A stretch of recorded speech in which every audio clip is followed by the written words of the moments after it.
نصرت نے جلدی سے کہا، ہاں دادا میاں ہے گڑبڑ۔ کیا؟ فراست حسین نے مشکوک نگاہوں سے ہم دونوں کو دیکھتے ہوئے کہا، وہ بس دادا میاں کچھ عجیب سی باتیں ہوئی ہیں جو انہوں نے مجھے بتائی ہیں۔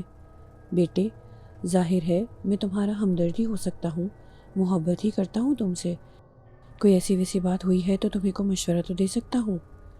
کیا کہتے ہیں سلطان بھائی؟ نصرت نے مجھ سے پوچھا۔ تم بتا دو۔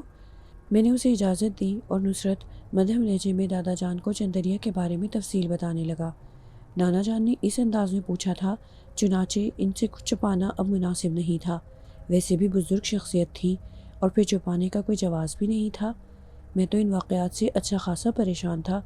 تمام تفصیل سننے کے بعد فراست حسین کہنے لگے، یہ نہ سمجھنا کہ میں بزرگ یا درویش بننے کی کوشش کر رہا ہوں، بالکل عام سا آدمی ہوں، اور میری خود اپنی زندگی میں ایسا کوئی واقعہ پیش نہیں آیا جو میرے لیے اس قسم کی الجھن کا باعث بنا ہو۔ اصل بات بتاؤں، بزرگوں نے کہا تھا کہ اگر کوئی شخص کسی ایسے ویسے پھیر میں ہوتا ہے تو اس کی ہتھیلیوں سے بساند آتی ہے۔ میرا مطلب ہے ایک عجیب سی خوشبو۔ میں اسی لیے تمہاری ہتھیلیاں سونگھ رہا تھا۔ تو کیا میری ہتھیلیوں میں ایسی کوئی خوشبو ہے؟ میں نے سوال کیا اور نانا جان تشویش سے مجھے دیکھنے لگے، پھر بولے، ہاں۔ اوہ، ویسے آپ کو نصرت نے جو واقعات بتائے ہیں وہ سچ ہیں؟ میں تم سے کہہ رہا تھا بیٹے کہ میں ایسے معاملات کے بارے میں کچھ نہیں جانتا۔ اصل میں بہت پرانی بات ہے، بہت ہی پرانی، تقریباً 35-40 سال پرانی سمجھ لو۔ ایک ایسے گھرانے سے میرے تعلقات تھے جو بڑا دیندار گھرانہ تھا اور بڑی قسم پرسی اور بے کسی کے عالم میں زندگی گزار رہا تھا۔ اسی گھرانے میں ایک صاحب تھے اور ان سے میری دوستانہ ملاقات تھی۔ کیا ہی عبادت گزار انسان تھا، اس عمر میں بھی بڑا زبردست عبادت گزار تھا، روحانیت کی جانب مائل تھا۔ پھر آہستہ آہستہ اس خاندان کے افراد ختم ہوتے چلے گئے اور صرف صوفی عباد علی زندہ رہا۔ کچھ عرصے سے ملاقاتیں ہوتی رہیں، اس کے بعد گم ہو گیا اور بہت عرصے تک نہ ملا۔ ایک طویل عرصے کے بعد میری اس سے پھر ملاقات ہوئی۔ درویش بن گیا تھا، کالی کفنی پہنے رہتا تھا اور بس عبادت گزاری اس کا مشغلہ تھا۔ مجھے پہچان لیا، لیکن میری کوششوں کے باوجود دوبارہ مجھ سے نہیں ملا۔ اب تو ایک طویل عرصہ ہو گیا، پچھلی رات کو میں نے اسے خواب میں دیکھا تھا اور اس عجیب انداز میں دیکھا تھا کہ مجھے تم سے رجوع کرنا پڑا۔ کیا نانا جان؟ دیکھو، صرف یادداشت کی بنا پر کہہ رہا ہوں، تم یقین کرو میں نے وہ جگہ نہیں دیکھی، لیکن میری آرزو ہے کہ تم لوگ اس کی تصدیق کر لو۔ کون سی جگہ؟ میمن کوٹ کے بارے میں نصرت تم تو جانتے ہوگے بہت اچھی طرح۔ میمن کوٹ سے تقریباً 4 میل آگے چل کر کچا راستہ ہے۔ ایک چھوٹا سا گوٹھ میمن کوٹ سے کچھ فاصلے پر آباد تھا، پتہ نہیں اس کا نام کیا تھا، لیکن میمن کوٹ کے ختم ہوتے ہی 3-4 میل چلنے کے بعد بائیں سمت ایک کچی پگڈنڈی جاتی ہے۔ وہاں شاید قدیم گوٹ کے آثار ہیں۔ وہاں پر ایک مسجد بھی ہے، کسی زمانے میں نیلی مسجد کے نام سے مشہور ہوگی۔ نیلی مسجد میں صوفی عباد شاہ رہتا ہے۔ اس نے مجھے عالم خواب میں یہ سب کچھ بتایا ہے، ورنہ یقین کرو اس بارے میں کچھ بھی نہیں جانتا۔ خوابوں کے بارے میں کہا یہ جاتا ہے کہ بدہضمی کا نتیجہ ہوتے ہیں، لیکن بعض خواب ایسے نہیں ہوتے۔ مجھے باقاعدہ وہاں کا راستہ بتایا گیا ہے، اس لیے میرے دل میں یہ خیال آیا کہ تم لوگوں سے کھل کر بات کروں۔ میں نے ایک عجیب خواب دیکھا تھا۔ میں نے دیکھا کہ ایک وسیع و عریض میدان ہے، اس کے درمیان ایک چبوترا ہے، بہت ہی بھیانک جگہ ہے۔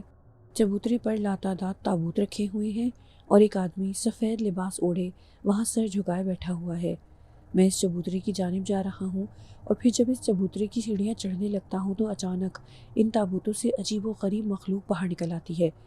وہ بہت بھیانک مخلوق تھی، یوں لگتا تھا جیسے خانہ بدوش ہوں، کالے کالے لباس پہنے ہوئے، بھیانک شکلوں کے مالک، اور وہ میرے ارد گرد رقص کرتے ہیں، اور ان کے درمیان بیٹھا ہوا سفید لباس والا اٹھ کر کھڑا ہو جاتا ہے، پھر وہ آہستہ آہستہ سیڑھیاں اتر کر دوسری جانب چلا جاتا ہے۔ بس یہ خواب تھا، کچھ عجیب سی کیفیت تھی، لیکن اسی خواب کے عالم میں نے دوسرے خواب میں صوفی عباد شاہ کو دیکھا۔ اس نے کہا کہ فراست حسین، بچوں کو میرے پاس بھیجو، ضروری بات کرنی ہے۔ میں نے پوچھا کون سے بچے؟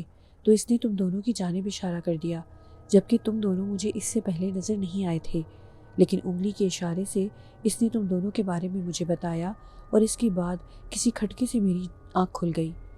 تم لوگ شاید یقین نہ کرو کہ میں نے ایک سیاہ پوش کو اپنے کمرے سے باہر جاتے ہوئے دیکھا۔ اس نے دروازے سے باہر نکلتے ہوئے پلٹ کر مجھے دیکھا تو مجھے انہی بھیانک چہروں میں سے ایک چہرہ نظر آیا۔ میں اس کی صحیح تصویر تک تمہیں بتا سکتا ہوں۔ بتائیے۔ میں نے بے اختیار کہا اور اس کے بعد نانا فراست حسین نے مجھے جو حلیہ بتایا وہ رمبھوں کے علاوہ کسی کا نہیں تھا۔ میں شدت حیرت سے گنگ رہ گیا تھا۔ نصرت بھی ہکا بکا بیٹھا ہوا تھا۔ فراست حسین نے کہا، اگر تم لوگ تھوڑی بہت مجھے اہمیت دیتے ہو تو کم از کم میری اس حماقت ہی کی صحیح تصدیق یا تردید کر دو۔ کیسے نانا جان، آپ بتائیے مجھے۔ جو راستے میں نے بتائے ہیں وہاں چلے جاؤ اور جا کر دیکھ لو۔ اگر تمہیں کوئی نیلی مسجد نظر آ جاتی ہے، میرا مطلب ہے کھنڈر نما مسجد، تو وہاں جا کر دیکھ لو۔ اگر وہ خالی نظر آئے اور کوئی تمہیں نہ ملے تو پھر میں اسے صرف خواب سمجھ لوں گا، یا ہو سکتا ہے اس علاقے میں مسجد کا کوئی وجود ہی نہ ہو۔ کم از کم میرا دل مطمئن ہو جائے گا۔ آپ اطمینان رکھیے، ہم وہاں جائیں گے، میں نے مدھم لہجے میں کہا۔ معاف کرنا، تم بھی کیا سوچتے ہوگے کہ کیسے جاہل خاندان سے واسطہ پڑا ہے، لیکن کچھ بھی ہے، بہرحال تمہارا خاندان ہے بیٹے۔ نہیں نانا جان، آپ کیسی باتیں کرتے ہیں؟ اور پھر تم مجھے جو واقعات بتا چکے ہو، اس کے بعد تو تم خود سوچ لو کہ میری تشویش کتنی اہمیت رکھتی ہے۔ میں جانتا ہوں بیٹے، جس قدر جلد ہو سکے یہ کام کر لینا۔ جی، آپ مطمئن رہیں، میں نے جواب دیا۔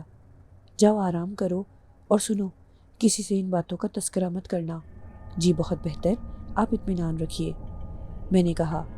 ہم دونوں ہی تشویش میں ڈوبے نانا جان کے کمرے سے باہر نکل اور پھر اپنے کمرے میں پہنچے تھے۔ نصرت نے کہا، یار واقعی یہ حالات تو اب عجیب رخ اختیار کرتے جا رہے ہیں۔ ویسے تم کیا سمجھتے ہو، نانا جان نے جو خواب دیکھا ہے اس کی کوئی اہمیت نہیں ہے؟ اب جب تمام تفصیلات مجھے معلوم ہو گئی ہیں تو میں اس کی اہمیت سے انکار نہیں کرتا۔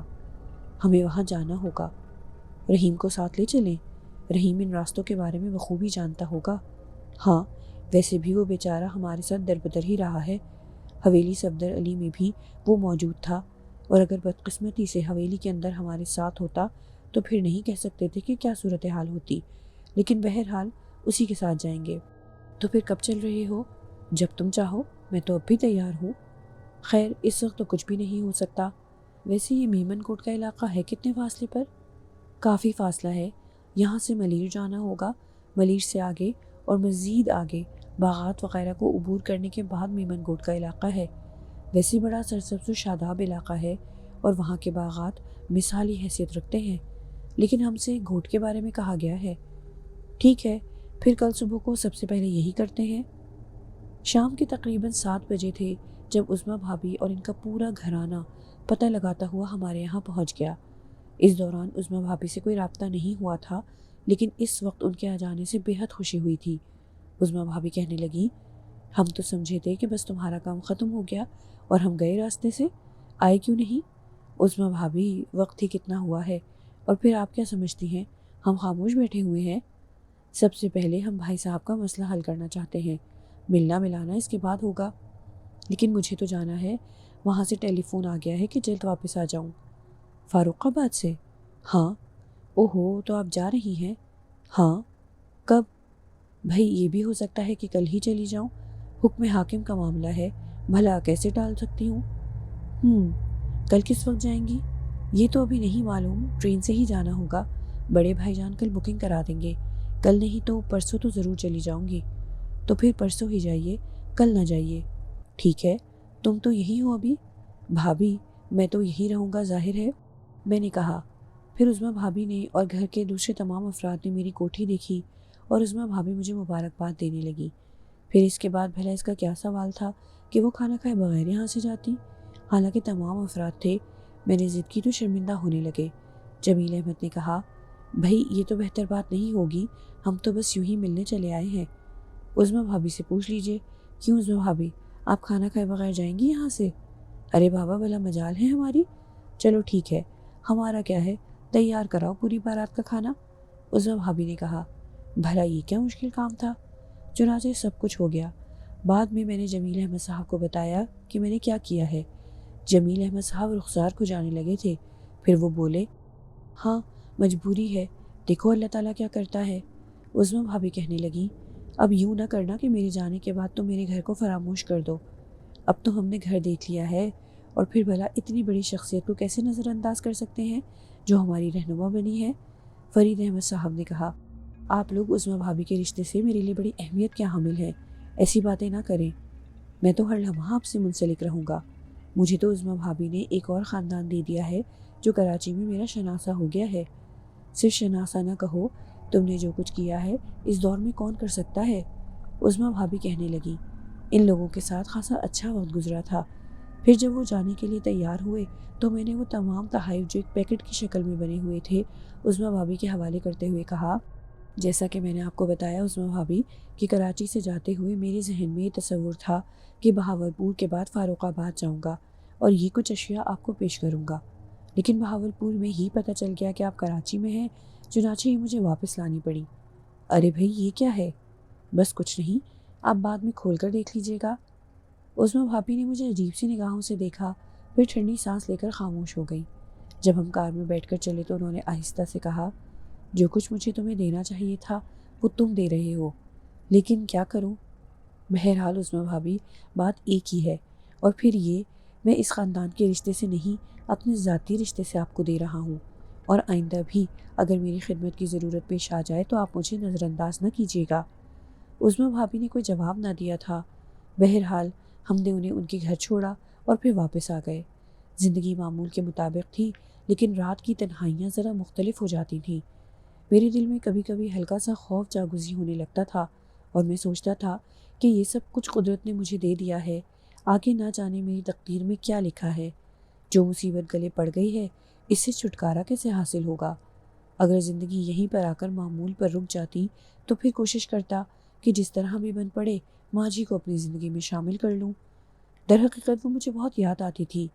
اب یہ الگ بات ہے کہ میرے اندر ایک ٹھہراؤ تھا اور میں کسی بھی سلسلے میں اس احمقانہ جذباتیت کا مظاہرہ نہیں کر سکتا تھا جو ایسے موقع پر خواہ مخواہ دل و دماغ میں ابھرنے لگتی ہے۔ رات کو بستر پر لیٹ کر نانا جان کے خواب کا بھی خیال آیا اور نہ جانے کیوں طبیعت میں ایک اضطراب سا بیدار ہو گیا۔ بہرحال نانا جان نمازی پرہیزگار آدمی تھے، اور پھر انہوں نے اپنے آپ کو ولی یا درویش ظاہر کرنے کی کوشش نہیں کی۔ بات کسی حد تک ٹھیک تھی، اس لیے اسے نظر انداز نہیں کیا جا سکتا تھا۔ پھر وہ نام بھی ذہن میں آیا جو بتایا گیا تھا، یعنی صوفی عباد علی۔ دیکھیں کیا ظہور میں آتا ہے۔ دوسرے دن ہم تیار تھے۔ نانا جان کو ہم نے بتایا کہ ہم لوگ میمن کوٹ جا رہے ہیں اور صوفی عباد علی کو تلاش کریں گے۔ انہوں نے دعائیں دے کر ہمیں رخصت کیا تھا۔ رحیم کو یہ پتہ بتا دیا گیا تھا، اور رحیم جو کراچی ہی میں پیدا ہوا تھا اور قرب و جوار کے چپے چپے سے واقف تھا کہنے لگا، ہاں مجھے کچھ یاد آتا ہے، ایک پرانا گوٹھ تھا، غالباً اسے گوٹھ دادو کہا جاتا تھا، بعد میں وہاں آبادی ختم ہو گئی۔ میرا خیال ہے میں وہ راستہ جانتا ہوں، پھر بھی دیکھ لیتے ہیں، نہ ملا تو کسی سے پوچھ لیں گے۔ ہم سفر کرتے رہے، شہری علاقے کو عبور کر کے بالآخر ہم اس سرسبز و شاداب علاقے میں داخل ہو گئے جو میمن گوٹ کے نام سے مشہور تھا۔ یہاں باقاعدہ سڑکیں نہیں تھیں، باقاعدہ سڑک سیدھی چلی گئی تھی، ہمیں سڑک سے کٹ کر چلنا پڑا تھا، یہاں تک کہ وہ علاقہ آ گیا، اور پھر اس کے خاتمے کے بعد ہم نانا جان کے بتائے ہوئے راستے پر چل پڑے۔ ہمیں ایک پتلی پگڈنڈی نظر آئی جو جھاڑیوں کے درمیان سے گزر رہی تھی۔ رحیم بہت اچھا ڈرائیور تھا، اس کا اندازہ تو ہمیں ہو ہی چکا تھا۔ ہم اس ویران علاقے پر آگے بڑھتے رہے۔ دھوپ کچھ زیادہ تیز ہو گئی تھی، اور ابھی حالانکہ پوری طرح دوپہر نہیں ہوئی تھی، لیکن دھوپ کی شدت کا زبردست احساس ہو رہا تھا۔ نصرت نے مدھم لہجے میں کہا، کاش ہم اپنے ساتھ کچھ پانی وغیرہ کا بندوبست کر کے چلے ہوتے۔ اتنا فاصلہ تو نہیں ہے، بس یہ ذرا کچے راستے کا معاملہ ہے، میں نے کہا۔ رحیم خاموشی سے کار آگے بڑھا رہا تھا۔ پگڈنڈی بہت طویل تھی، چاروں طرف ہو کا عالم۔ دوپہر کے سناٹے میں ایک بھیانک سی کیفیت کا احساس ہوتا تھا۔ اکا دکا جانور کبھی کبھی اڑتے یا چلتے نظر آ جاتے تھے۔ خاصا طویل فاصلہ طے کرنے کے بعد بالآخر ہمیں کچھ ٹوٹے پھوٹے آثار نظر آنے لگے، اینٹوں کے ڈھیر، کہیں کہیں جلی ہوئی جھاڑیاں، اس قسم کی چیزیں دور دور تک بکھری ہوئی تھیں، اور اس کے بعد وہ مسجد جو کچی بنی ہوئی تھی لیکن ایک باقاعدہ مسجد کی صورت رکھتی تھی، اس کی بھی سامنے کی دیوار بالکل ٹوٹی پھوٹی ہوئی تھی اور سرخ اینٹیں دور دور تک پھیلی ہوئی تھیں۔ رحیم نے کہا، لیجئے سرکار، وہ جگہ آ گئی جسے تلاش کیا جا رہا تھا۔ رحیم، وہ درخت کے کچھ جھاڑ بھی نظر آ رہے ہیں، ان کے نیچے کچھ چھاؤں ہے، تم گاڑی وہیں روک دینا۔ جی، رحیم نے جواب دیا۔ ہم لوگوں کو اس نے مسجد کے دروازے پر چھوڑا۔ یہاں گھاس پھوس کا ایک چھپر سا بنا ہوا تھا جس کے نیچے دو مٹکے نظر آ رہے تھے، گلاس بھی رکھے ہوئے تھے، مٹکوں میں یقیناً پانی بھرا ہوا تھا، جسے دیکھ کر جان میں جان آئی۔ شدید پیاس لگ رہی تھی۔ رحیم نے اجازت مانگی۔ اگر اجازت ہو تو میں بھی پانی پی لوں؟ رحیم، کیسی باتیں کرتے ہو؟ اب اس قدر تکلف نہ کرو، آؤ پانی پئیں۔ ہم نے خوب سیراب ہو کر پانی پیا اور اس بات پر ہمیں حیرت کی انتہا نہ رہی کہ یہ پانی اس شدید دھوپ میں بھی خوب ٹھنڈا تھا۔ ان مٹکوں میں پانی ہمیشہ ٹھنڈا رہتا ہے، باہر چاہے کتنا ہی شدید موسم کیوں نہ ہو، رحیم نے بتایا، اور پھر وہ گاڑی کی جانب بڑھ گیا، جبکہ ہم اس مسجد کے برآمدے کی جانب چل پڑے تھے۔ ہر طرف مکمل خاموشی اور گہرا سناٹا چھایا ہوا تھا۔ ہم ایک ایک قدم یہاں آہستہ آہستہ بڑھا رہے تھے۔ پھر ہم برآمدے میں پہنچ کر رک گئے۔ بڑی ٹھنڈک تھی یہاں، باہر کی چلچلاتی دھوپ کے برعکس انتہائی خوشگوار ٹھنڈی کیفیت تھی۔ نصرت نے میری طرف دیکھا، پھر آہستہ سے بولا، کیا خیال ہے، پوچھوں؟ بظاہر تو یہاں کوئی بھی نظر نہیں آتا۔ میرے اشارے پر نصرت نے زور سے آواز لگائی، یہاں کوئی ہے یہاں؟ اور جواب میں ایک ہلکی سی آواز سنائی دی، جیسے کوئی گلا صاف کرتا ہے یا کسی کو اپنی موجودگی کا پتہ دیتا ہے۔ ہم اس آواز کے سہارے آگے بڑھ گئے۔ اندرونی حصے سے ملحق ایک دروازہ تھا اور آواز اسی دروازے سے آئی تھی۔ ہم نے جوتے اتار لیے اور آہستہ آہستہ چلتے ہوئے اس دروازے کے پاس پہنچ گئے۔ خاموشی، مکمل خاموشی۔ چنانچہ ہم انتظار کرتے رہے، پھر اندر سے ایک آواز سنائی دی، آؤ بچوں، اندر آ جاؤ۔ اس آواز کو سن کر میرا دل بری طرح دھڑکنے لگا تھا۔ میں نے نصرت کو اشارہ کیا اور ہم دونوں اندر داخل ہو گئے۔ یہ بھی ایک وسیع و عریض کمرہ تھا، بالکل ٹھنڈا، صاف اور شفاف۔ نیچے دریاں بچھی ہوئی تھیں، دیوار کے ساتھ ایک بزرگ صورت شخص بیٹھے ہوئے تھے۔ ہمیں دیکھ کر مسکرائے اور ہونٹوں ہی ہونٹوں میں کچھ پڑھتے ہوئے ہمیں بیٹھنے کا اشارہ کیا۔ بڑا رعب طاری ہو گیا تھا ان کی صورت دیکھ کر۔ بہت عمدہ شخصیت کے مالک تھے، چوڑا چکلا جسم، سفید داڑھی، عمر بھی اچھی خاصی تھی۔ ہم لوگ خاموشی سے بیٹھ گئے اور بزرگ نے آنکھیں بند کر لیں۔ غالباً وہ کچھ پڑھ رہے تھے، اسے پورا کر لینا چاہتے تھے۔ میری نگاہیں قرب و جوار کا جائزہ لینے لگیں۔ دیواروں میں طاق بنے ہوئے تھے اور ان میں بجھی ہوئی موم بتیاں لگی ہوئی تھیں۔ ایک طرف جزدان میں لپٹا ہوا کلام پاک ایک طاق میں رکھا ہوا تھا۔ ایک کیل میں مختلف رنگوں کی تسبیحات لٹکی ہوئی تھیں۔ ایک کونے میں ایک لوٹا اور ایک مٹی کا گڑھا رکھا ہوا تھا۔ دیواریں کچی تھیں اور ان پر چکنی مٹی لیپی ہوئی تھی۔ غالباً اسی وجہ سے کمرہ بے حد ٹھنڈا تھا۔ دائیں جانب کی دیوار پر بہت نیچے ایک کھڑکی تھی جس پر ایک میلا سا پردہ پڑا ہوا تھا۔ یہ کھڑکی غالباً مسجد کی دائیں جانب کی گلی میں کھلتی تھی۔ بہرحال اس کے علاوہ اور کوئی ایسی خاص چیز یہاں نہیں تھی۔ میں خاموشی سے بیٹھا رہا، نصرت بھی اسی انداز میں بیٹھا ہوا تھا۔ کچھ دیر کے بعد صوفی صاحب نے اپنا ورد ختم کیا اور پھر ہم سے مخاطب ہو گئے۔ انہوں نے ہم سے خیریت پوچھی، پھر مجھے دیکھتے ہوئے بولے، کبھی کبھی یوں بھی ہوتا ہے، باپ کا گناہ بیٹے کو مشکلات میں ڈالتا ہے، دادا کا گناہ پوتے کو بھگتنا پڑتا ہے۔ انسانی سوچ کو الفاظ درکار ہوتے ہیں، جو کہنا چاہو کہہ لو، لیکن اصل میں یہ گردش دوراں ہے۔ ہر ایک اپنے حصے کا کہتا ہے، اپنی مشکلیں خود اٹھاتا ہے۔ کہنے کو کچھ بھی کہہ لو، یہ مشکل تمہاری ہی تقدیر میں تھی۔ میں یہ سب کچھ سن کر انگشت بدندار رہ گیا۔ باتیں سمجھ میں آ رہی تھیں۔ ایک اجنبی شخص مجھے میری کہانی سنا رہا تھا۔ پھر وہ خاموش ہو گئے۔ کچھ دیر خاموش رہ کر کہا، کچھ کہنا چاہتے ہو؟ جی صوفی صاحب، ہاں کہو، میری مشکل کا کوئی حل ہے؟ ہاں میاں، مشکل کے ساتھ ہی حل بھی پیدا ہوتا ہے۔ مشکل پہلے آتی ہے، حل بعد میں۔ ابھی مشکل ہے، پھر حل ہوگا۔ تعویذ پہنے ہوئے ہو؟ جی۔ میں اچھل پڑا، میرا ہاتھ خود بخود تعویذ تک چلا گیا۔ ہاں، اسے پہنے رہنا ضروری ہے، بے حد ضروری ہے۔ تو یہ رکھ لو، اچھی چیز ہے، اضطراب کو کم کرتی ہے۔ جب مشکل کا حل نہ پاؤ تو کھا لینا، اللہ مشکل حل کرے گا۔ انہوں نے مٹھی آگے بڑھائی اور میں نے دونوں ہاتھ پھیلا دیے۔ وہ الائچیاں تھیں، 7-8 کی تعداد میں۔ کچھ اور پوچھنا چاہتا ہوں، میں نے جرأت کر کے کہا۔ ہاں پوچھو۔ اس مشکل کا شکار کب تک رہوں گا، یہ اللہ جانتا ہے۔ ہمت رکھنا، ہم دعاؤں میں شریک ہیں، تمہارے لیے دعا کریں گے۔ بس اب جاؤ، اللہ اپنی پناہ میں رکھے۔ انہوں نے تسبیح اٹھا کر گردن جھکا لی۔ اس کے بعد بیٹھنے کی مجال کہاں تھی۔ اٹھ گئے اور سلام کر کے باہر نکل آئے۔ مسجد کے اندر سکون تھا، پناہ تھی، لیکن باہر دھوپ چلچلا رہی تھی۔ کار میں بیٹھ کر واپس چل پڑے۔ ہم دونوں ہی سوچ میں ڈوبے ہوئے تھے، اس لیے دیر تک کچھ نہ بول سکے۔ پھر کافی دیر کے بعد نصرت نے کہا، گھر ہی چلیں؟ جیسے دل چاہے۔ ذہن پر ایک عجیب سی کیفیت طاری ہو گئی تھی۔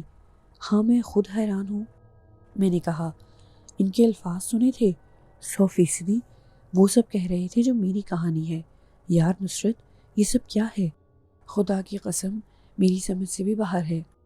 تم ذرا غور کرو، ایک داستان ہے جو صرف میری ہے۔ اپنی مشکل میں خود جانتا ہوں، لیکن کوئی اور بھی ہے جو اس سے واقف ہے۔ یہ روحانی دنیا ہے۔ انہوں نے نانا جان سے خواب میں ملاقات کی اور ہمیں بلایا۔ بڑی بات ہے، وہ الائچیاں سنبھال کر رکھنا۔ نصرت کو یاد آ گیا۔ ہاں، گھر جا کر انہیں کسی چیز میں رکھ کر محفوظ کر لوں گا۔ لیکن نصرت، وہ اس تعویذ کے بارے میں بھی جانتے تھے؟ نصرت نے کوئی جواب نہیں دیا۔ ہم دونوں بے حد متاثر تھے۔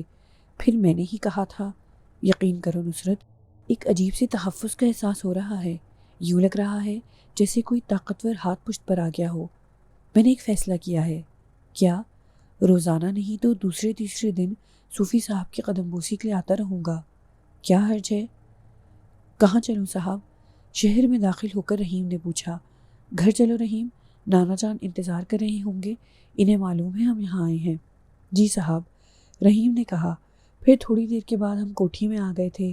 کوئی مہمان آیا ہوا تھا۔ پورٹیکو میں ایک اجنبی کار کھڑی ہوئی تھی۔ بہرحال ہم اندر داخل ہو گئے۔ ڈرائنگ روم میں چند خواتین بیٹھی ہوئی تھیں۔ یہ سریا بیگم تھیں جو پہلے اس کوٹھی میں کرایہ دار تھیں۔ ان کے ساتھ 2 نوجوان لڑکیاں اور ایک 30 سالہ خاتون تھیں۔ ان کے ساتھ ممانی فرزانہ نانی وغیرہ بیٹھے ہوئے تھے۔ آئیے سلطان معظم، آپ سے تو ملاقات ہو چکی ہے، آ جائیے میاں، پردہ نہیں ہے۔ سریا بیگم کے بارے میں پہلے ہی اندازہ ہو گیا تھا، خاصی دلچسپ خاتون تھیں۔ ہم اندر داخل ہو گئے۔ آپ ہی کی باتیں ہو رہی تھیں۔ یہ میری 2 بیٹیاں اور یہ بہو ہیں۔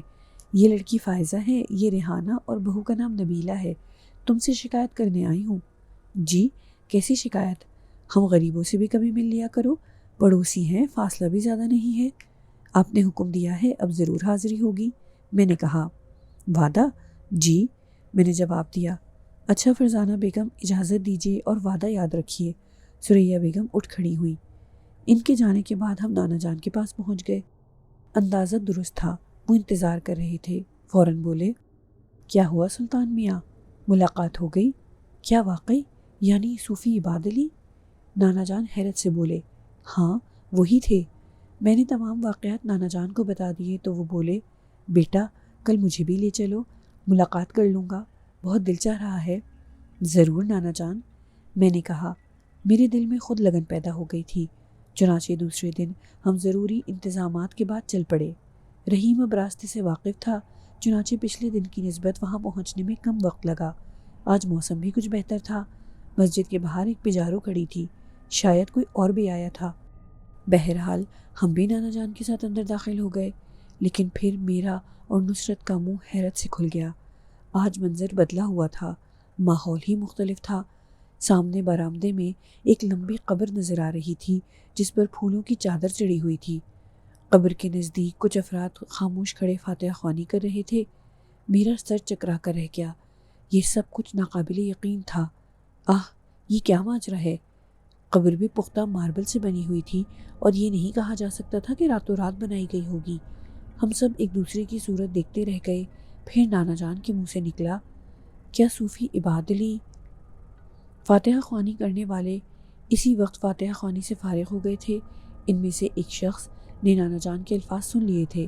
وہ ان کی طرف رخ کر کے بولا، جی سائیں، یہ مرشد صوفی عباد علی ہی کا مزار ہے۔ آپ پہلی بار آئے ہو؟ مزار؟ نانا جان کے منہ سے نکلا، جی سائیں، بڑا فیض ہے مرشد کا۔ اس شخص نے عقیدت سے کہا، ان کا انتقال کب ہوا؟ نانا جان کے منہ سے نکلا، انتقال کتبے پر لکھا ہوا ہے۔ بچل کتنے دن ہوئے؟ 3 سال 7 مہینے اور 22 دن سائیں۔ ہاں، اتنے ہی دن ہوئے۔ اچھا بابا جی، آپ فاتحہ پڑھو، ہم چلتے ہیں۔ وہ لوگ واپس مڑ گئے۔ ہم تصویر حیرت بنے کھڑے تھے۔ یہ ناممکن تھا۔ کل ہم نے جو کچھ دیکھا تھا وہ یہ نہیں تھا۔ نانا جان کی آنکھوں سے آنسو روا ہو گئے۔ میں نے انہیں دیکھ کر کہا، قسم کھاتا ہوں نانا جان۔ فاتحہ پڑھو، نانا جان نے بھرائی ہوئی آواز میں کہا اور فاتحہ خوانی کے لیے ہاتھ اٹھا دیے۔ ہم نے بھی ان کی پیروی کی تھی۔ فاتحہ کے بعد نانا جان کئی منٹ خاموش کھڑے رہے تھے۔ پھر انہوں نے کہا، صوفی، پرانا یار ہوں تیرا، بچوں کے لیے دعا کرنا، چلتا ہوں۔ ان کی آواز بھر آ گئی تھی۔ ہمیں ساتھ آنے کا اشارہ کر کے وہ واپس چل پڑے۔ پجارو جا چکی تھی۔ ہم اپنی کار میں آ بیٹھے۔ رحیم نے کار سٹارٹ کر کے آگے بڑھا دی تھی۔ ہم پر سکتہ طاری تھا۔ نانا جان بھی خاموش بیٹھے ہوئے تھے۔ کافی دور نکل آنے کے بعد نصرت نے کہا، آخر یہ سب کیا تھا؟ کیا آپ کو ہماری بات پر یقین ہے؟ اس نے نانا جان سے کہا، ہاں یقین ہے۔ میرے پاس تو ان کی دی ہوئی الائچیاں بھی ہیں۔ کل یہاں کچھ بھی نہیں تھا، ایک حجرہ تھا اور بس، قبر کا نشان بھی نہ تھا۔ سب ٹھیک ہے، اس میں پریشانی کی کوئی بات نہیں ہے۔ وہ شعر نہیں سنا؟ نانا جان بولے۔ کون سا شعر؟ جہاں میں اہل ایمان صورت خورشید جیتے ہیں، ادھر ڈوبے ادھر ابھرے، ادھر ڈوبے ادھر ابھرے۔ ہم حیران و پریشان کوٹھی واپس آ گئے تھے۔ کوٹھی میں داخل ہوتے ہوئے نانا جان نے کہا، عورتوں سے ذرا برابر کوئی بات نہ کہنا، کسی بھی قسم کی۔ ہم نے گردن ہلا دی تھی۔ بہرحال ہم دونوں کی سٹی گم تھی۔ نصرت میرے ساتھ میرے کمرے میں آیا تھا۔ قسم کھاتا ہوں اس سے زیادہ حیرت کبھی نہیں ہوئی زندگی میں۔ وہ الائچیاں کہاں ہیں؟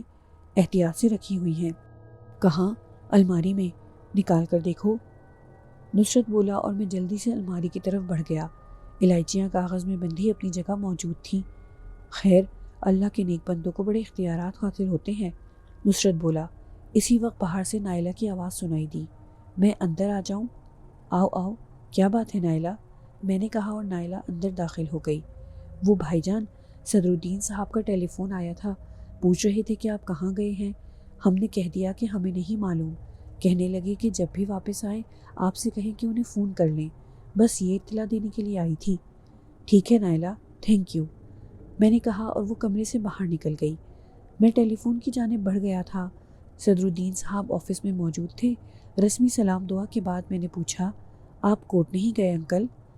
گیا تھا بھائی، وقت تو دیکھو کیا ہوا ہے۔ تم لوگ کہاں چلے گئے تھے؟ وہ بس ایسے ہی کچھ گھومنے پھرنے نکل گئے تھے۔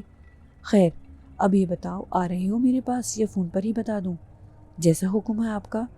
ایسا کرو، رات کا کھانا میرے ساتھ کھا لو۔ کھانے کا تو کوئی مسئلہ نہیں ہے انکل، ویسے بات کیا ہے؟ دل خوش کن بات ہے۔ وہ افضل شاہ نے رجب خان کو اٹھا لیا تھا اور رجب خان نے اقرار کر لیا ہے۔ کیا؟ میں خوشی سے اچھل پڑا۔ ہاں، نشانہ بڑا صحیح بیٹھا ہے۔ رجب خان نے سب کچھ اگل دیا ہے، لیکن ایک اور بھی کام کی بات ہو گئی ہے۔ وہ کیا؟ رجب خان نے یہ تو بتا دیا کہ شیخ ظاہر نے اس کو وہ پرچیاں اڑانے کے لیے کہا تھا۔ ویسے رجب خان بھی بہت چالاک آدمی ہے۔ اس نے وہ پرچیاں اڑا لیں، لیکن انہیں دیکھا تو اسے یہ احساس ہوا کہ وہ بہت قیمتی پرچیاں ہیں۔ کلرک ہے، ظاہر ہے زندگی کے لاتعداد مسائل ہوں گے۔ اس نے وہ پرچیاں شیخ ظاہر کو واپس نہیں کی، بلکہ اپنے پاس چھپا لیں اور شیخ ظاہر سے ان کی قیمت 2 لاکھ روپے طلب کی، کیونکہ اسے ان پرچیوں کی اہمیت معلوم تھی۔ شیخ ظاہر کے اور اس کے ابھی مذاکرات ہی چل رہے تھے۔ شیخ ظاہر اسے 5-10 ہزار روپے دے کر پرچیاں لینا چاہتا ہے، کیونکہ اس سے زیادہ کی رقم اس کے پاس نہیں ہے۔ لیکن رجب خان ان کی اہمیت کو جانتا ہے، اس لیے اس نے ابھی تک وہ پرچیاں اس کے حوالے نہیں کی۔ واہ، اس کا مطلب ہے کہ پرچیاں ہمارے ہاتھ لگ سکتی ہیں۔ یوں سمجھ لو کہ لگ گئیں۔ ویسے افضل شاہ نے اس کی پٹائی صحیح طور پر کر دی ہے اور اس کے بعد اس نے زبان کھولی ہے۔ ہو سکتا ہے اب تک افضل شاہ نے اس سے وہ پرچیاں حاصل بھی کر لی ہوں، لیکن جو اہم بات تم سے کرنی ہے وہ میرا خیال ہے فون پر مناسب نہیں ہے۔ تو پھر آپ جیسا فرمائیں۔ ویسے تو میں اس وقت بھی آ سکتا ہوں۔ نہیں، اس وقت تو میرے پاس کچھ کلائنٹ آنے والے ہیں۔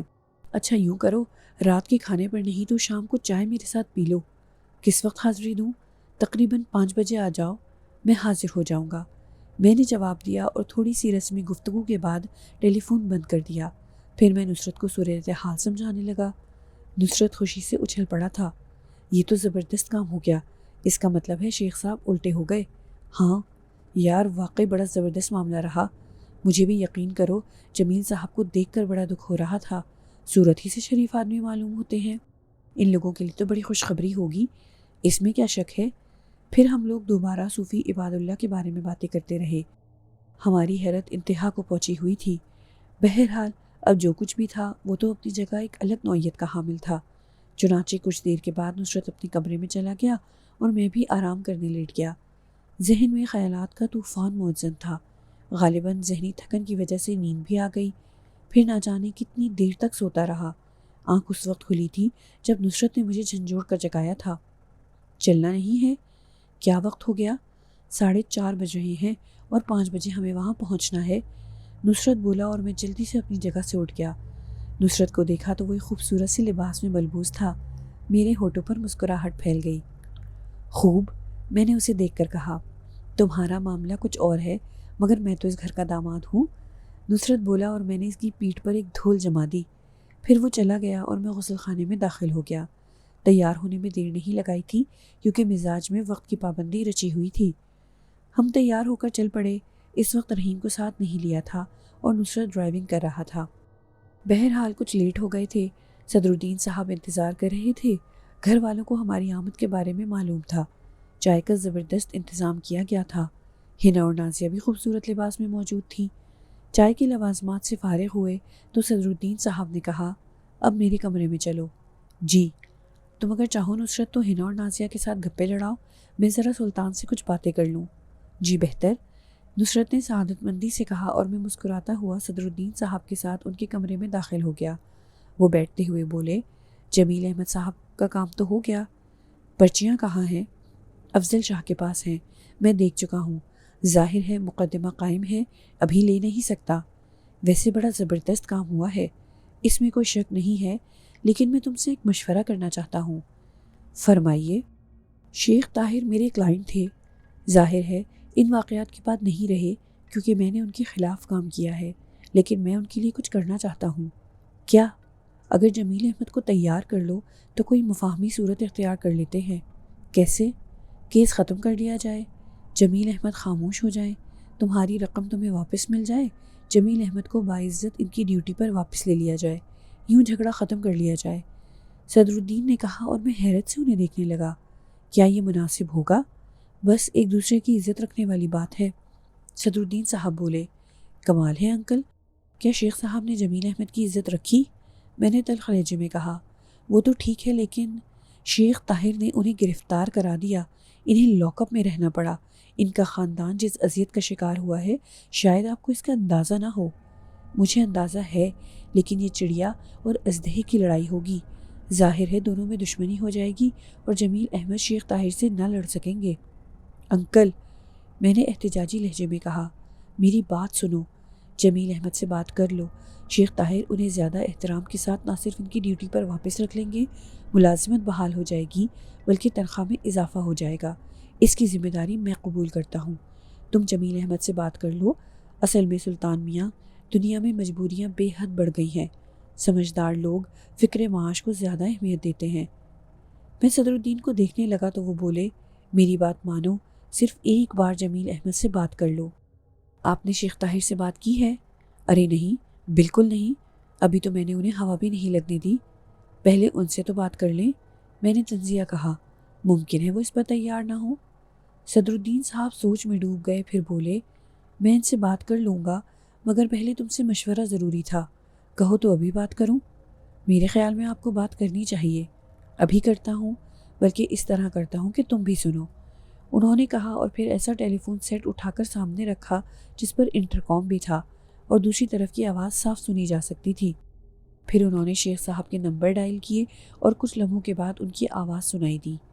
طاہر بول رہا ہوں۔ شیخ صاحب، میں صدر الدین بول رہا ہوں۔ اوہ، فرمائیے وکیل صاحب، کیسے یاد کیا؟ جمیل احمد صاحب کے کیس کے سلسلے میں آپ سے بات کرنا چاہتا ہوں۔ مجھ سے؟ کمال ہے، آپ نے تو میری پشت میں خنجر مار دیا ہے، اب کیا بات کریں گے؟ میں نے پشت میں خنجر مارا ہے؟ کوئی شک ہے اس میں؟ شک تو ہے شیخ صاحب، کہ آپ کے خیال میں میں صرف آپ کا وکیل ہوں؟ مطلب دوسرے کلائنٹ بھی ڈیل کرتا ہوں میں، لیکن آپ پر فرض نہیں تھا کہ آپ مجھے صورتحال سے آگاہ کرتے، چجائے کا کہ آپ ہمارے مخالفوں کے وکیل بن گئے۔ عجیب بات کرتے ہیں آپ شیخ صاحب، میں آپ کے بزنس کا قانونی مشیر ہوں، آپ کے جرائم کی پردہ پوشی تو میری ذمہ داری نہیں ہے۔ مروت بھی کوئی چیز ہوتی ہے، میں تو بس اپنی رقم نکلوانا چاہتا تھا۔ ظاہر ہے جس نے رقم غبن کی تھی اس نے 30 لاکھ کی رقم اتنی آسانی سے خرچ تو نہیں کر لی ہوگی، پھر جب اس کے مل جانے کے امکانات ہوئے تو آپ نے وہ رقم سیز کرا دی اور میرے خلاف ہی مقدمہ کھڑا کر دیا۔ یہ دوستی اور مروت ہے؟ افسوس شیخ صاحب، اسی دوستی اور مروت کے نام پر اس وقت بھی احمق بن رہا ہوں، ورنہ اصولی طور پر مجھے وہی کرنا چاہیے تھا جو میرے فرائض میں داخل ہے، لیکن میں نے سوچا کہ آپ سے گفتگو کر لی جائے۔ میاں چھوڑو، 30 لاکھ روپے کی اس رقم میں سے تھوڑا بہت حصہ تو تمہارا بھی بن ہی جاتا۔ ہو سکتا ہے میرے مخالفوں نے کچھ زیادہ پیشکش کر دی ہو، کم از کم مجھ سے بات تو کر لیتے۔ اب یہ احساس ہو رہا ہے شیخ صاحب کہ آپ اس معیار کے آدمی نہیں ہیں جس معیار کا میں نے سمجھا تھا۔ پھر بھی آپ کی باتوں پر طیش میں آنے کی بجائے میں آپ کو کچھ کام کی باتیں بتانا چاہتا ہوں، ہو سکتا ہے آپ کی سمجھ میں آ جائیں۔ تو پھر سمجھائیے۔ شیخ طاہر کی آواز طنز میں ڈوبی ہوئی تھی۔ اس بات کی قوی امکانات ہیں شیخ صاحب، بلکہ خود آپ کے ذہن میں بھی ہے کہ جمیل احمد یہ رقم غبن نہیں کر سکتے، اور اس میں زیادہ ہاتھ آپ کے صاحبزادے کا ہی ہو سکتا ہے۔ آپ نے یہ نہیں سوچا؟ کون ثابت کرے گا یہ بات؟ وہ تو نہیں مانتا، اور ظاہر ہے میں بغیر کسی ثبوت کے اپنے بیٹے پر الزام تو نہیں لگا سکتا تھا۔ ہاں، اگر آپ اس سلسلے میں کوئی جادوگری دکھا سکتے ہیں تو بے شک دکھائیے۔ میں جادوگری دکھا چکا ہوں شیخ صاحب۔ کیا مطلب؟ وہ پرچیاں برآمد ہو چکی ہیں جو ظاہر صاحب نے لکھ کر دی تھیں، اور جن کے تحت پوری 30 لاکھ روپے کی رقم ظاہر صاحب ہڑپ کر گئے ہیں۔ پرچیاں ہمارے پاس آ چکی ہیں۔ کیا مطلب؟ شیخ طاہر صاحب کی آواز چونکی ہوئی تھی۔ پرچیوں کا مطلب پرچیاں ہی ہوتا ہے، وہ پرچیاں جن پر شیخ ظاہر کے دستخط ہیں۔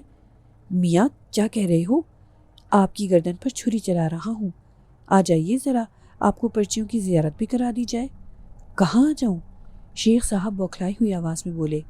اس وقت تو غریب خانہ ہی اس کے لیے موزوں ہے، صدر الدین صاحب نے کہا، اور دوسری طرف خاموشی طاری ہو گئی۔ پھر چند لمحوں کے بعد شیخ طاہر کی آواز ابھری۔ بھائی صدر الدین، تم ہی آ جاؤ یار، تم نے تو میرے ہاتھ پاؤں پھلا دیے ہیں۔ جی نہیں، معافی چاہتا ہوں۔ آپ اگر تشریف لانا چاہتے ہیں تو آدھے گھنٹے کے اندر اندر میرے پاس تشریف لے آئیے، ورنہ شاید اس کے بعد آپ سے ملاقات نہ کر سکوں۔ میں آ رہا ہوں، مگر مجھے کم از کم تھوڑا بہت تو بتا دو، وہ پرچیاں کہاں سے برآمد ہوئی ہیں؟ آپ تشریف لے آئیے، ایسی باتیں فون پر مناسب نہیں ہوتی، صدر الدین صاحب نے کہا اور فون بند کر دیا۔ میں خاموشی سے ان کی صورت دیکھتا رہا تھا۔ صدر الدین صاحب نے گردن جھٹک کر بولے، دنیا واقعی بہت خراب ہو گئی ہے۔ ہر شخص کا ایک ہی رویہ ہے، اپنی کوئی رگ دبی ہوتی ہے تو بھیگی بلی بن جاتا ہے، اور ذرا بھی موقع مل جاتا ہے تو پنجے مارنے سے نہیں چوکتا۔ میں خاموش ہی رہا تھا۔ صدر الدین صاحب نہ جانے کیوں اس وقت مجھے کچھ ہلکے ہلکے سے لگے تھے، ویسے بھی وہ پوری طرح زمانہ ساز تھے۔ میں نے ان کی باتوں سے اندازہ تو پہلے ہی لگا لیا تھا کہ جو کچھ میں کر رہا ہوں وہ انہیں پسند نہیں ہے۔ وہ یہ نہیں چاہتے کہ میں اپنی دولت خرچ کروں۔ پہلے تو صحیح معنوں میں یہ اندازہ نہیں تھا کہ وہ ایسا کیوں چاہتے ہیں، کیونکہ انہیں ان کی کارکردگی کا معاوضہ مل جاتا تھا۔ اگر وہ میرے والد کے دوست کی حیثیت سے میری اس دولت کا تحفظ چاہتے تھے تو بہرحال یہ قابل نظر انداز بات تھی، لیکن نازیہ نے جو حقیقت بتائی تھی اس نے بھی مجھے ذہنی طور پر صدر الدین صاحب سے دور کر دیا تھا، اور اس وقت جو گفتگو انہوں نے کی تھی وہ تو مجھے بالکل ہضم نہیں ہو رہی تھی۔ پھر شیخ صاحب کا رویہ، بہرحال ابھی جمیل احمد صاحب کی رائے محفوظ تھی، چنانچہ میں نے حتمی طور پر کوئی بات نہیں کہہ سکتا تھا۔ صدر الدین صاحب نے ایک ملازم کو بلا کر کہا کہ ابھی شیخ طاہر آنے والے ہیں، انہیں کمرے میں پہنچا دیا جائے، اور ملازم گردن ہلا کر باہر نکل گیا۔ پھر ہم لوگ مختلف باتیں کرتے رہے تھے۔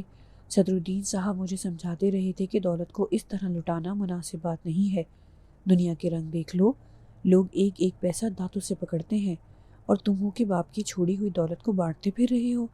نیک اقدامات اچھی چیز ہوتے ہیں، لیکن جب ہاتھ جھاڑ کر کھڑے ہو جاؤ گے تو کوئی پوچھنے والا نہیں ہوگا۔ اس وقت احساس ہوگا تو کہ تم کیا کچھ کھو بیٹھے ہو۔ میں خاموشی سے ان کی باتیں سنتا رہا تھا، اور میں نے ان پر کوئی تبصرہ نہیں کیا تھا۔ الغرض شیخ طاہر کی آمد کی اطلاع ملی اور ہم لوگ ان کا انتظار کرنے لگے۔ ملازم نے انہیں کمرے میں پہنچا دیا تھا۔ شیخ طاہر کے چہرے پر بوکھلاہٹیں رقصہ تھیں۔ کمرے میں آ گئے، مجھے دیکھ کر چونکے، اور پھر اپنے آپ کو سنبھال لیا۔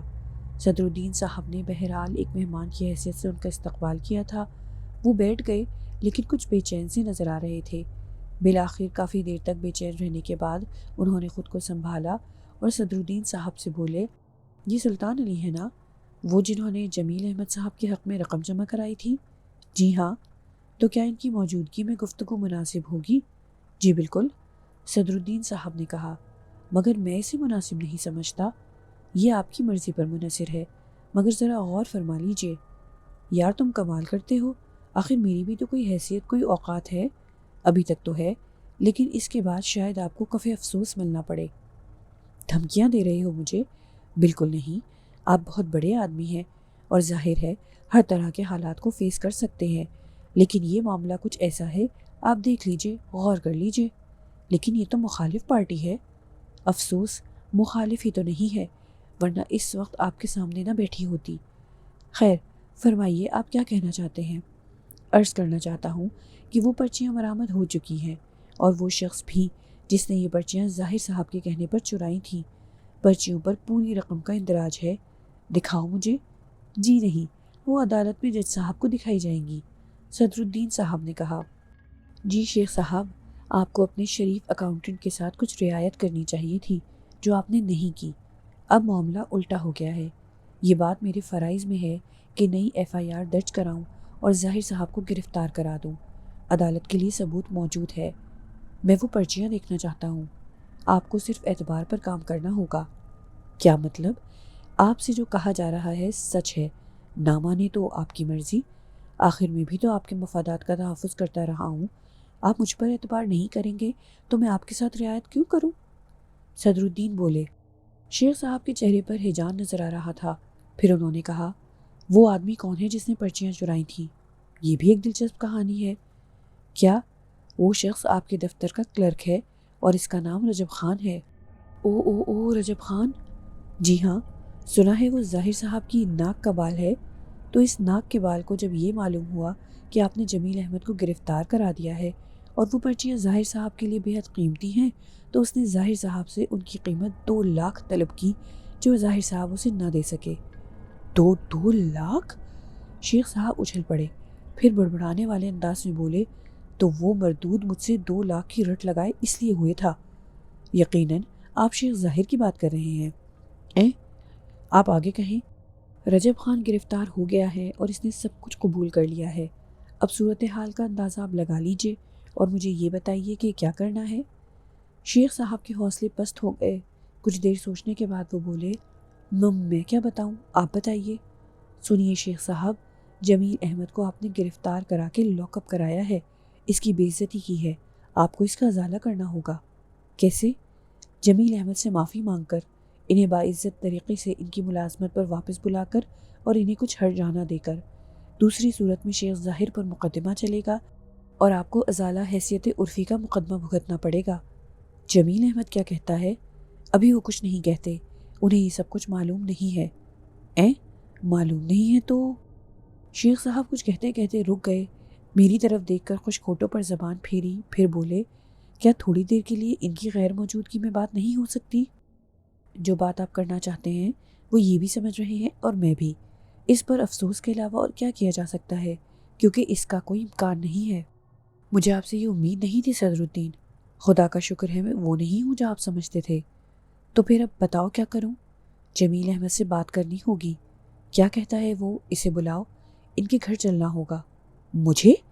شیخ صاحب اچھل پڑے۔ آپ ہی کے بارے میں عرض کر رہا ہوں، صدر الدین نے کہا۔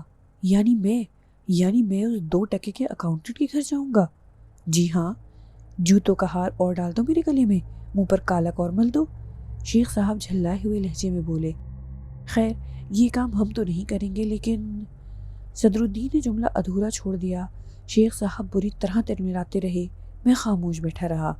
پھر شیخ صاحب بولے، ٹھیک ہے چلو، لیکن ایک بات سمجھ لو صدر الدین، اچھی طرح سمجھ لو۔ جی فرمائیے۔ اگر اس میں کوئی چال ہوئی، اگر پرچیاں نہ نکلیں، اگر رجب خان مجرم نہ نکلا، تو خدا کی قسم زمین و آسمان ایک کر دوں گا۔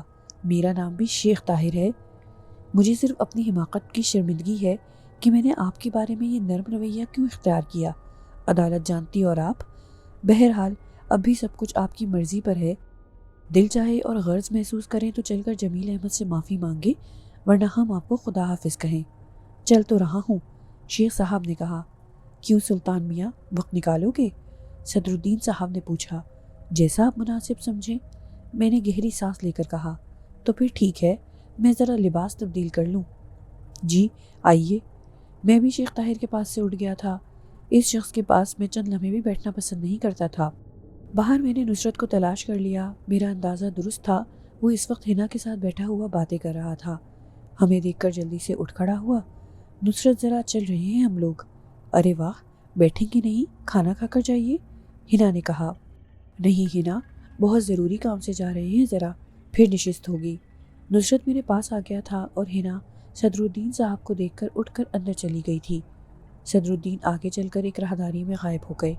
نصرت نے کہا، کہیں اور چلنا ہے؟ ہاں، صورتحال خاصی سنجیدہ ہو گئی ہے۔ کیا مطلب؟ کیسے؟ بعد میں بتا دوں گا۔ کیا تم نے شیخ طاہر کو آتے ہوئے نہیں دیکھا؟ شیخ طاہر؟ نہیں، میں نے نہیں دیکھا، ہم لوگ تو ابھی باہر آ کر بیٹھے تھے۔ بعد میں سب کچھ پتہ چل جائے گا۔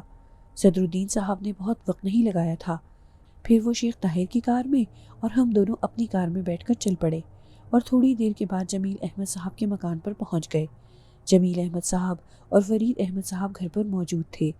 حالانکہ یہ رسک لیا تھا، یہ بھی امکان تھا کہ وہ گھر پر نہ ہوتے، لیکن اتفاق سے وہ مل ہی گئے تھے۔ مجھے دیکھ کر دونوں ہی خوشی سے کھل اٹھے، لیکن صدر الدین اور شیخ طاہر کو دیکھ کر ان کے چہرے سُت گئے اور وہ دونوں ہکا بکا رہ گئے۔ بہرحال یہ ایک دلچسپ مرحلہ تھا اور میں آنے والے وقت کے بارے میں سوچ رہا تھا۔ میں نے اپنے ذہن میں بھی کچھ فیصلے کیے تھے، لیکن وقت سے پہلے اپنے کسی فیصلے کا اظہار کرنا غیر مناسب تھا۔ فرید احمد صاحب ہم لوگوں کو ڈرائنگ روم میں لے گئے تھے۔ شیخ طاہر کا چہرہ بری طرح غصے سے سرخ نظر آ رہا تھا۔ جمیل احمد بھی کچھ حونق سے ہو گئے تھے۔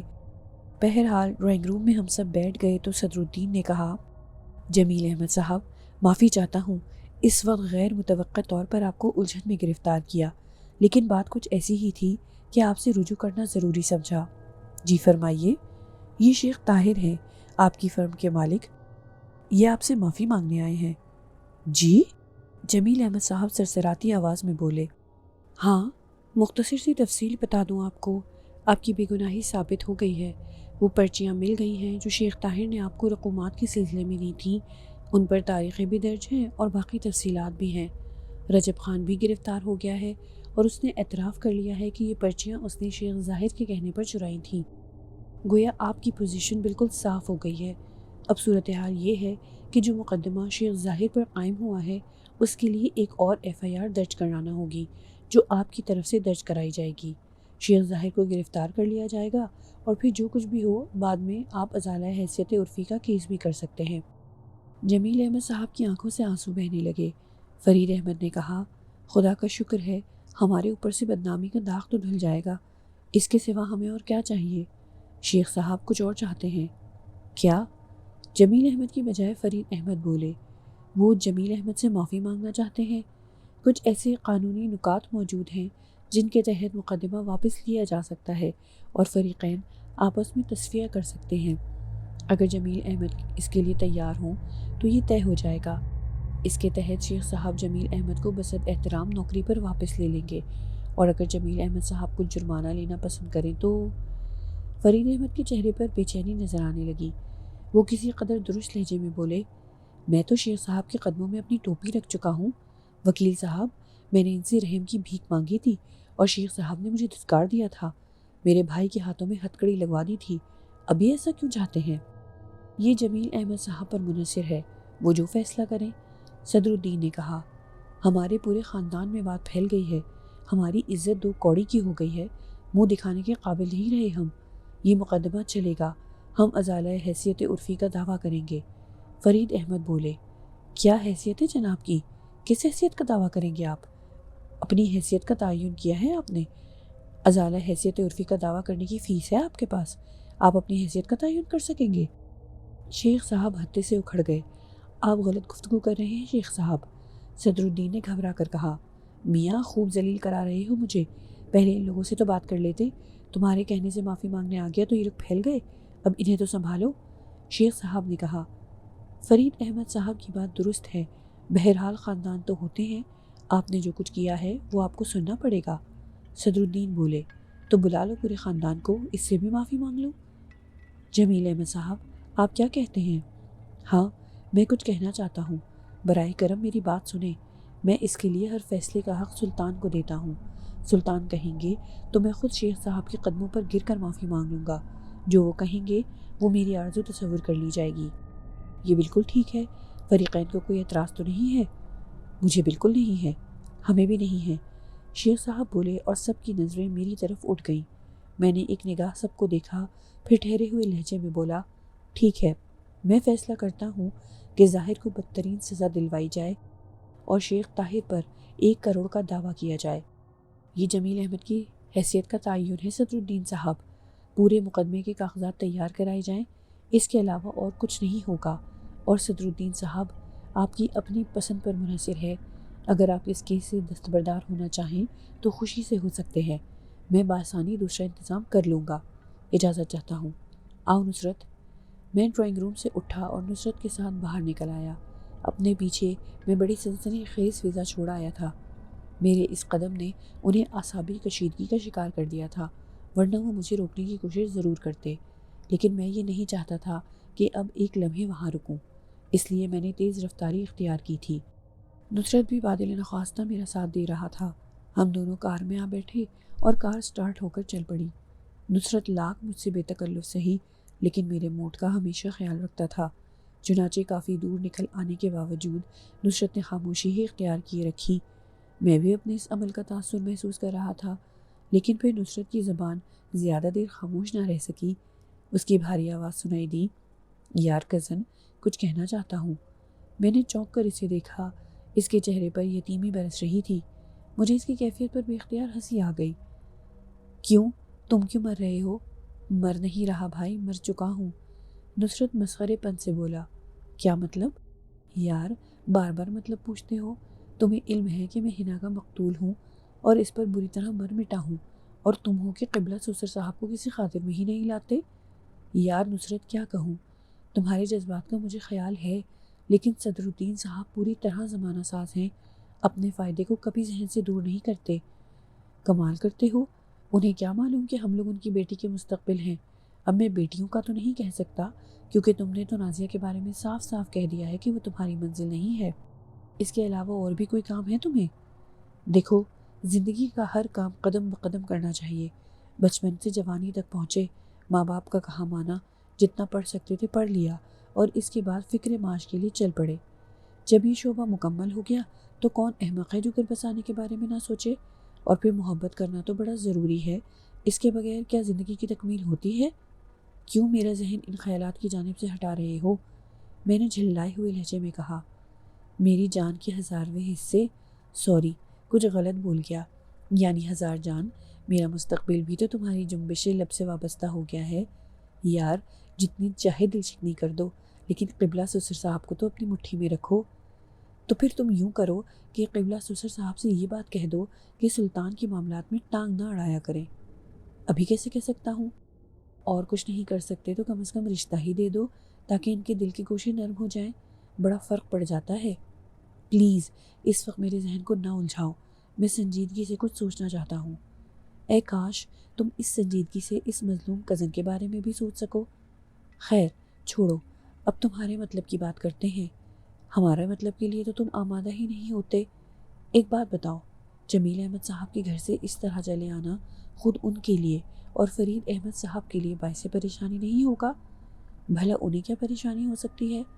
میں نے تو یہ سب کچھ ان کے حق میں ہی کیا ہے، کہیں وہ یہ نہ سمجھے کہ تم ان سے بھی ناراض ہو گئے ہو۔ اتنے احمق نہیں ہے وہ۔ ویسے اس میں کوئی شک نہیں ہے کہ تم نے طاہر علی صاحب پر بڑا کاری ضرب لگائی ہے۔ واقعی کاروباری آدمی ایسے ہوتے ہیں، میں نے تو پہلی بار دیکھا ہے۔ یار وہ کیا کہتے ہیں، کون سا جانور رنگ بدلتا ہے؟ یعنی فاختہ، شاید فاختہ کے بارے میں ہی کہا جاتا ہے کہ وہ لمحوں میں رنگ بدل لیتی ہے۔ بکواس مت کرو، فاختہ تو بڑا معصوم جانور ہے۔ تو وہ کون سا جانور ہے آخر؟ گرگٹ، گرگٹ۔ خدا کی قسم، کیا سیکنڈ ہینڈ کھوپڑی ہے میری، کتنی سامنے کی بات ہے، واقعی گرگٹ۔ ویسے وہ بڑے میاں کی شکل و صورت سے بھی گرگٹ ہی لگتے ہیں، تمہارا کیا خیال ہے؟ میں نصرت کی فضول باتوں پر ہنسنے کے سوا اور کیا کر سکتا تھا۔ وہ پھر بولا، کتنے رنگ بدلے انہوں نے ہمارے سامنے، اپنے ایک معمولی سے ملازم سے معافی مانگنے چلے آئے۔ ویسے جمیل احمد صاحب کا رویہ در حقیقت قابل احترام ہے کہ انہوں نے فیصلہ تم پر چھوڑ دیا اور میں نے فیصلہ کر لیا۔ 1 کروڑ روپے کے دعوے پر کورٹ فیس بھی اچھی خاصی چلی جاتی ہے۔ تمہارا کیا خیال ہے، مجھے اس کی پرواہ ہے؟ طاہر علی صاحب پھر پلٹی کھائیں گے، تم اسے لکھ لو۔ میں نے صدر الدین صاحب سے کہہ دیا ہے کہ بات صرف ہتک عزت کے دعوے پر طے ہو سکتی ہے۔ وہ واقعی اگر یہ کام نہیں کریں گے تو میں کسی دوسرے بیرسٹر کو دیکھوں گا۔ وسیع شہر ہے، دوسرے بہت سے ذہین لوگ مل جائیں گے۔ ویسے بھی جو کچھ میرے علم میں آیا ہے، صدر الدین صاحب کی خود غرضی کی جانب اشارہ کرتا ہے۔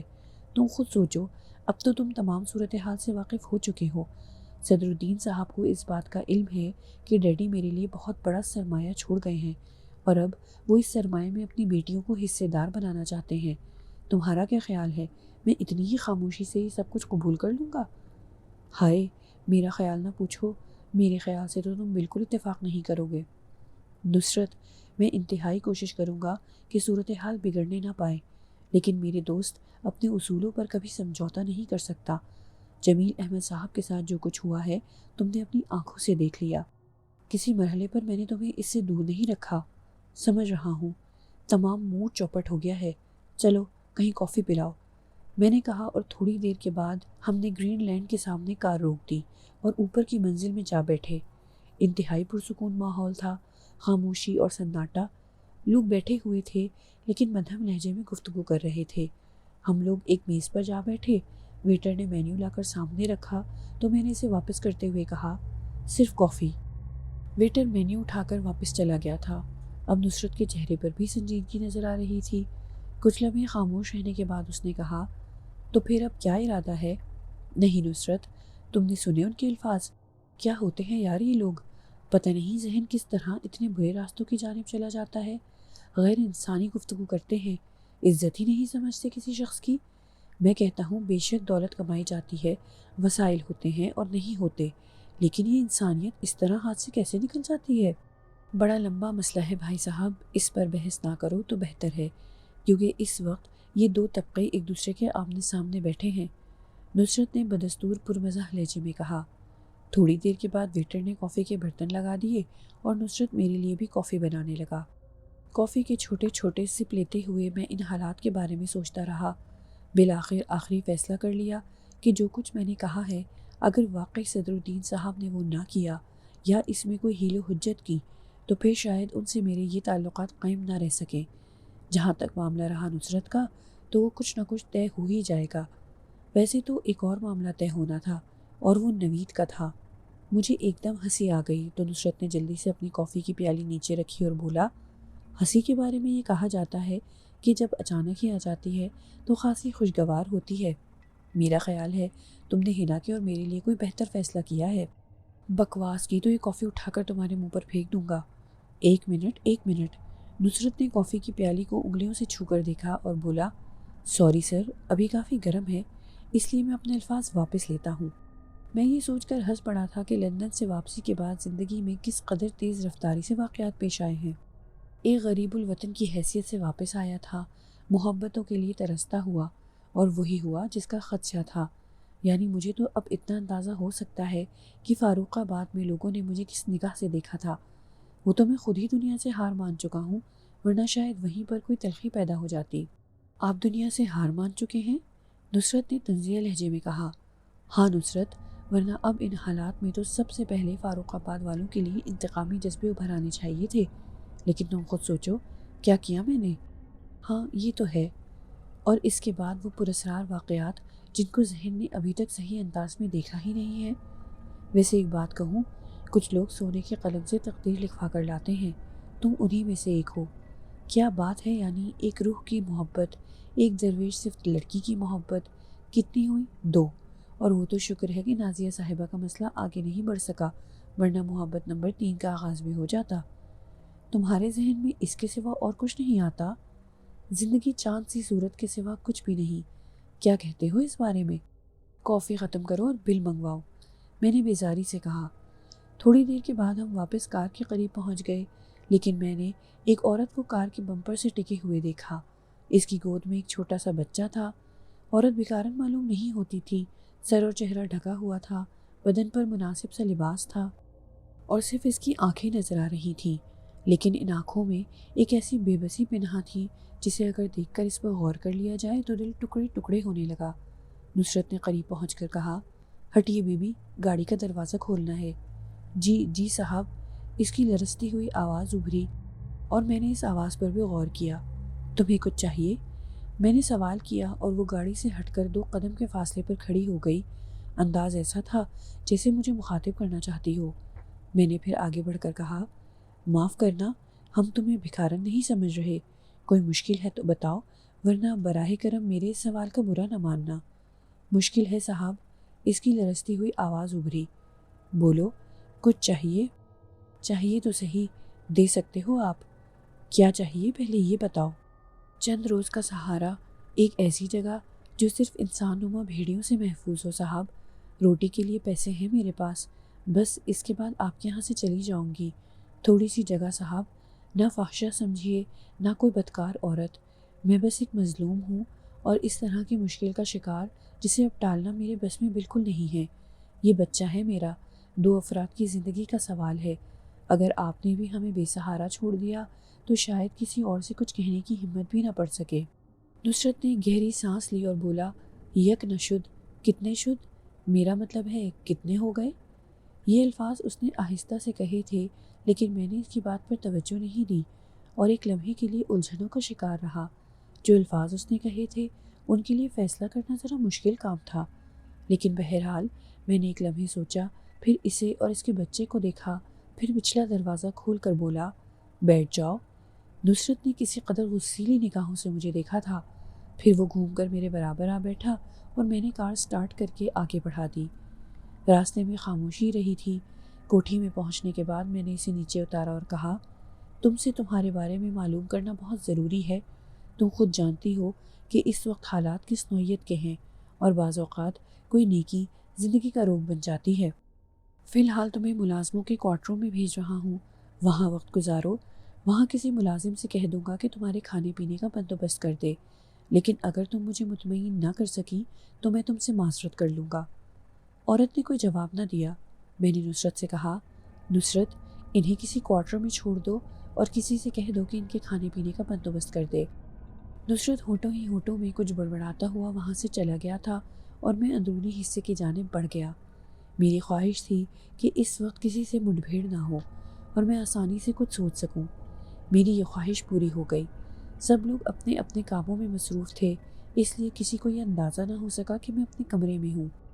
کمرے میں داخل ہونے کے بعد میں نے دروازہ بند کیا، سب سے پہلے لباس تبدیل کیا، غسل خانے میں جا کر منہ ہاتھ دھویا اور پھر غسل خانے سے واپس آ کر آرام سے کرسی پر بیٹھ گیا۔ چند ہی لمحوں کے بعد دروازے پر دستک سنائی دی تھی۔ میں نے کسی قدر ناخوشگوار نگاہوں سے دروازے کی جانب دیکھا۔ تھوڑا سا اندازہ تو ہو گیا تھا کہ نصرت کے سوا کوئی اور نہیں ہو سکتا۔ بہرحال اٹھا اور دروازہ کھولا۔ نصرت اندر آ گیا۔ ہم دونوں آمنے سامنے بیٹھ گئے۔ نہ جانے کیوں طبیعت پر اس وقت جھللاہٹ طاری تھی۔ نصرت نے خاموشی سے مجھے دیکھا اور بولا، مزید ہدایت کر دی ہے میں نے اس عورت کے بارے میں، بچے کے لیے دودھ وغیرہ کا انتظام بھی کر دیا ہے۔ باقی لوگ کہاں ہیں؟ میرا خیال ہے کہیں باہر نکلے ہوئے ہیں۔ اوہو، اسی لیے خاموشی طاری ہے۔ ویسے نہ جانے کیوں اس وقت مجھے تنہائی اور خاموشی ہی درکار ہے۔ میں چلا جاؤں؟ نصرت نے سنجیدگی سے پوچھا اور میں نے چونک کر اسے دیکھا، پھر کہا، نہیں، تم بیٹھو، تم سے تو باتیں کرنی ہیں۔ جی بہتر۔ نصرت بیٹھ گیا۔ میں چند لمحے سوچتا رہا، پھر بولا، نصرت، جو سلسلہ وہاں ہوا اس کے بارے میں تمہاری کیا رائے ہے؟ نہیں سلطان، وہ تو ٹھیک ہے، واقعی بالکل ٹھیک ہے۔ اصل میں کچھ لوگ اپنا یہ مزاج بنا لیتے ہیں کہ ماحول میں صرف ان کی حکمرانی قائم ہے اور کوئی دوسرا ان کا راستہ نہیں کاٹ سکتا۔ حالانکہ ایسی بات نہیں ہے، سب کو اپنے اندر کچھ لچک پیدا کرنی پڑتی ہے، اور پھر یہ سرمایہ دار قسم کے لوگ، معاف کرنا میں ان کا تذکرہ اس لیے کر رہا ہوں کہ تم تو خود کو سرمایہ دار کہتے نہیں نا۔ میں سرمایہ دار ہوں؟ میں نے سوال کیا۔ ہو تو صحیح، لیکن غالباً مزاجن نہیں۔ دیکھو نصرت، میرا ایک ہی شوق ہے اور میری آرزو ہے کہ اس پر کبھی تنقید نہ کرنا۔ جو تنقید کرتے ہیں وہ ذہنی طور پر مجھ سے دور ہو چکے ہیں، جیسے صدرالدین صاحب۔ بھائی انہیں کیا حق ہے؟ وہ میرے سرپرست تو نہیں ہے، اور انہوں نے جو کچھ کیا ہے اس کا انہیں معاوضہ ملتا رہا ہے، اور میرا خیال ہے بس اتنا کافی ہے۔ اس سے بڑھ کر بات کیوں کرتے ہیں وہ؟ اور پھر نازیہ نے جو کچھ بتایا وہ بھی سمجھتا ہوں کہ کوئی اچھی بات نہیں ہے۔ لالچ نہ جانے کیوں انسان کی فطرت میں اس قدر اہمیت رکھتا ہے۔ اچھے نہیں لگتے لالچی لوگ۔ ہاں بالکل۔ تو میں کہہ رہا تھا، میرا ایک ہی شوق ہے، کسی کو اس قابل پانا کہ وہ امداد کا مستحق ہو تو اس کی جانب سے نظریں نہ ہٹانا۔ میں سمجھتا ہوں میرے بہترین دوست وہی ہیں جو میری اس شوق کو پسند کی نگاہ سے دیکھیں۔ چلو چھوڑو، کن چکروں میں پڑ گئے؟ اب کیا بات ہے؟ کوئی پریشانی ہے تمہیں؟ یہی تو افسوس ہے کہ کوئی پریشانی نہیں ہے۔ ہاں بھائی، ایسے لوگ بھی ہوتے ہیں جو پریشانیوں کی تلاش میں سرگردہ رہتے ہیں۔ بہرحال پھر وہی کہو گے کہ مطلبی ہوں، فوراً ہی اپنے مطلب پر آ جاتا ہوں، حالانکہ یہ درد دل اور درد جگر ٹائپ کی چیز ہے نا۔ بس بس، فضول باتوں سے گریز کرو، میں نہ جانے کیوں اپسیٹ ہوں۔ پتہ چلانے کی کوشش کرو، نصرت نے کہا۔ پتہ ہی تو نہیں چل رہا، ہو سکتا ہے دل کی گوشوں میں یادیں محبوب ابھر رہی ہو۔ گدھے کو رینکنے کے علاوہ اور کوئی کام نہیں آتا۔ چلو اٹھو، میرا خیال ہے اس سے اس کے بارے میں معلومات حاصل کریں۔ میں نے کہا اور نصرت سمجھ گیا کہ میرا اشارہ کس جانب ہے۔